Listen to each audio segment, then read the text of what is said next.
Halo semuanya, perkenalkan nama aku Aulia Wasila Fatana Salim, Prodi Bimbingan dan Konseling kelas B Fakultas Ilmu Pendidikan Angkatan 2020 Universitas Negeri Makassar. Video kali ini aku akan membahas tentang teknik-teknik apa saja yang terdapat dalam konseling naratif. Namun sebelum itu, tentu saja kita perlu memahami definisi dari konseling naratif itu sendiri dulu ya. Seperti namanya, yakni naratif, maka pastinya konseling ini erat kaitannya dengan bernarasi. Mungkin kalian pernah mencoba bernarasi ketika memposisikan diri kalian menjadi salah satu tokoh di sebuah film yang sudah kalian nonton.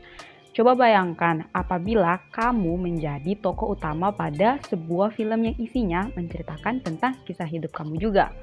Kira-kira kamu ingin berperan sebagai pahlawan atau malah korban?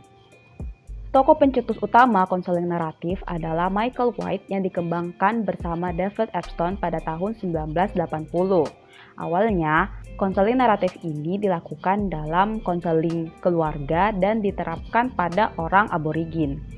Konseling naratif merupakan sebuah pendekatan yang menggali masalah individu dengan menggunakan cara bercerita atau bernarasi.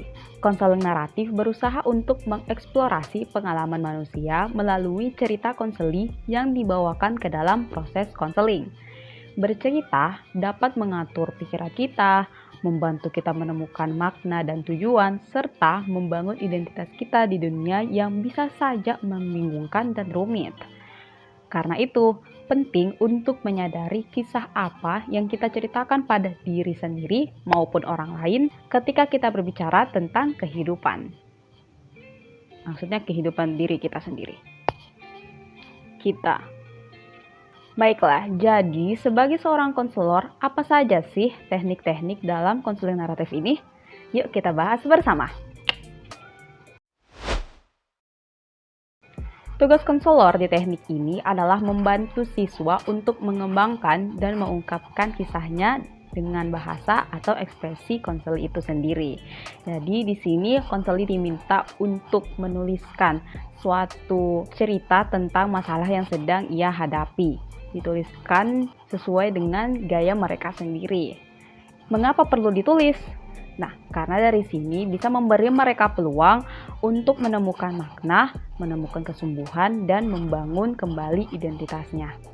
Teknik ini juga biasa disebut dengan menceritakan ulang suatu kisah. Konseli akan menjelajah pengalaman mereka dan menemukan perubahan pada cerita mereka atau bahkan menjadi sebuah cerita yang baru. Jika dipikir-pikir, sebuah peristiwa dapat menceritakan 100 kisah yang berbeda karena setiap orang dapat menafsirkan peristiwa itu secara berbeda dan pengertian maknanya yang berbeda-beda pula. Iya nggak sih? Konselor membantu konseli untuk mencoba melihat masalah dan kepribadian mereka dari sudut pandang eksternal atau dari lingkungan. Alih-alih mencoba untuk mengubah bagian dari diri mereka yang sebenarnya tidak dapat diubah. Maksudnya bagaimana?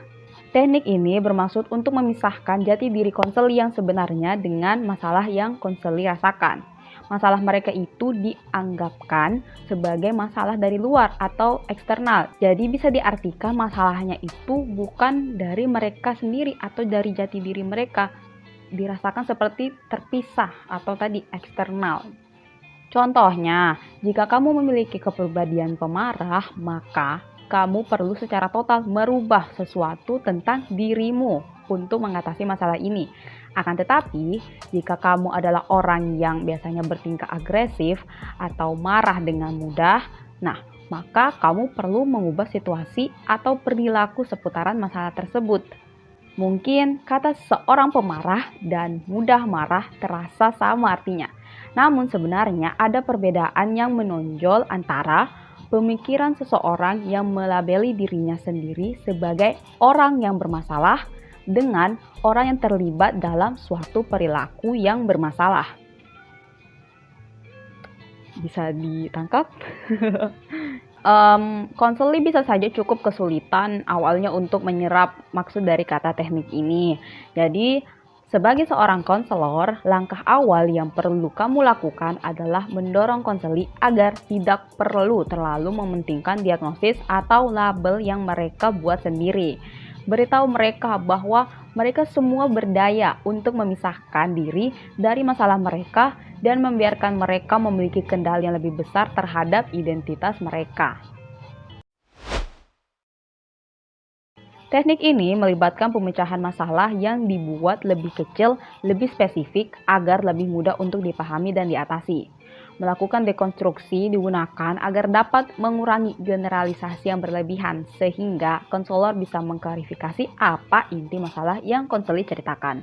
Contohnya, bayangkan ada dua orang kekasih yang sudah lama menjalin hubungan dan tiba-tiba dilanda sebuah masalah. Lalu kemudian si pria ini akhirnya mengobrol dengan konselor dan mengatakan, saya begitu frustasi dengan pasangan saya yang tidak pernah berbagi perasaan atau pemikiran dengan saya. Dari deskripsi ini mungkin dirasa tidak ada gambaran yang jelas tentang apa masalah dan solusinya, bukan? Nah, di sini konselor dapat mendekonstruksi masalah konseli tersebut dengan meminta mereka untuk lebih spesifik tentang apa yang mengganggu mereka daripada menerima pernyataan seperti pasangan saya tidak memahami saya lagi. Ini mengarah pada gagasan yang lebih baik tentang apa yang mengganggu konseli. Seperti pada kasus ini, pokok permasalahannya sebenarnya adalah perasaan konseli yang merasa kesepian atau kehilangan momen romantisnya. Teknik ini adalah cara terbaik untuk membantu konseli menggali masalah dan memahami dasar dari peristiwa atau pola stres dalam hidup mereka. Teknik ini membantu konseli melihat dari perspektif baru yang lebih positif, memperluas pandangan mereka untuk melihat lebih banyak alur cerita hidup, dan fokus bahwa masalah konseli pasti dapat dipecahkan.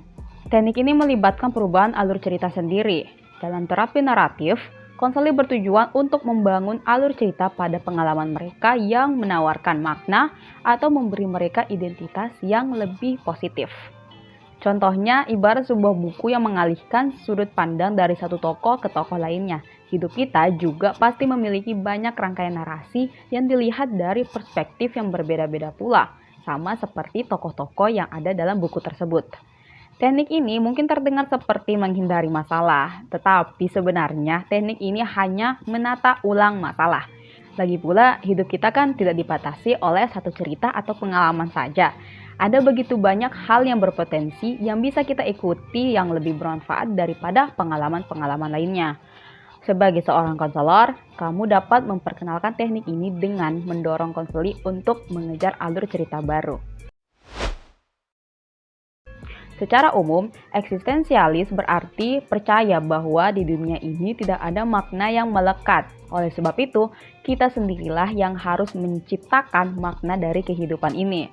Dalam teknik ini, proses eksistensial dan naratif itu berjalan seiringan.